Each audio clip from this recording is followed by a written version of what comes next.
Hey, this is Ian Westerman. I'm the head pro at EssentialTennis.com, where it's our mission to bring passionate instruction to passionate tennis players just like you. In this video, we're going to answer a question for Vito, who wrote in and asked, how do I increase power on my serve?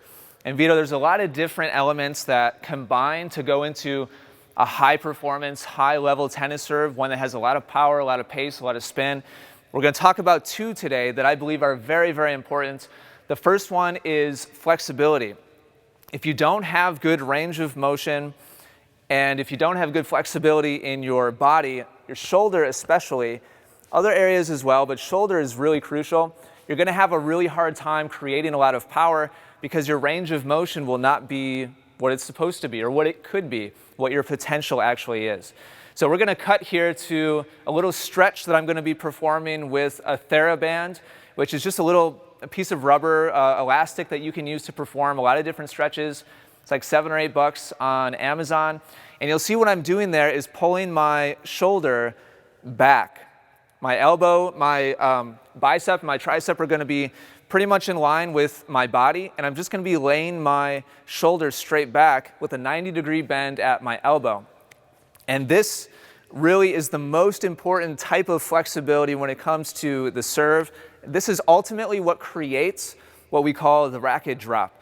The racket drop, this is a big misconception, is not created by going to your trophy pose and then bending at your elbow to drop the racket. When you look at super slow motion footage of professional players, they're not bending at the elbow to achieve that racket drop position. They're laying their shoulder back. And we'll cut now to some footage of first Federer, and you'll see that his forearm, we'll draw a little line, is just about horizontal to the court surface.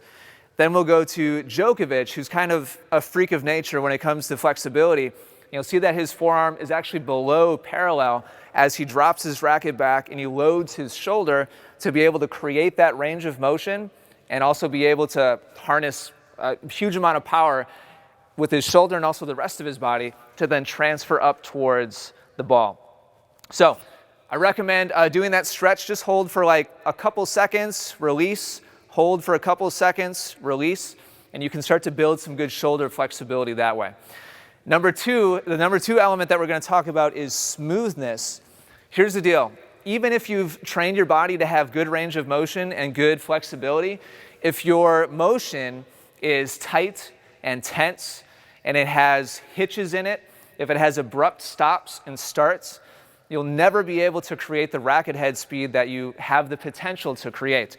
So my favorite way to have students remedy that is simply to move through their upper body motion smoothly and relaxed, and their goal is to loosen their grip on the racket as much as possible as they go through their motion and go through a full swing, which to me means their hand makes it all the way over to the other side of their body. So if you're a righty, your hand and your racket finish over on the left side of your body.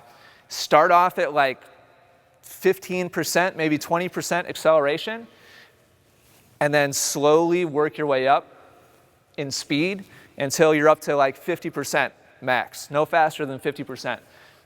And then your goal is then to introduce a ball and maintain that high level of looseness, relaxedness. Is that a word? Relaxedness? Judges say no. All right. So do several shadow swings, work your way up to 50%, introduce the ball, and your goal is just to be as effortless and fluid as possible. That's how you're going to get the most racket head speed. That's how you're going to get the most bang for your buck as far as utilizing the actual power that is capable for you to create physically with your body. Most players are very tight, they're very tense, they don't have good mobility, they're not very loose, so they work very hard and they get very little out of it. So with that, hopefully that's helpful. Go do those drills. I hope they're a huge help to you.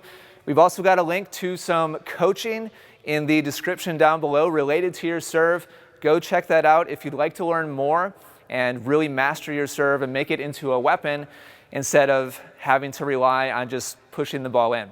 If this has been helpful to you, do me a favor and click like. Leave any comments or questions you may have in the space down below. Thanks for watching, take care, and good luck with your tennis. For hundreds of free digital tennis lessons, head over to essentialtennis.com right now. More wins and more fun on the court is right around the corner. You'll even get a free gift just for stopping by. Simply click the link at the top of any page.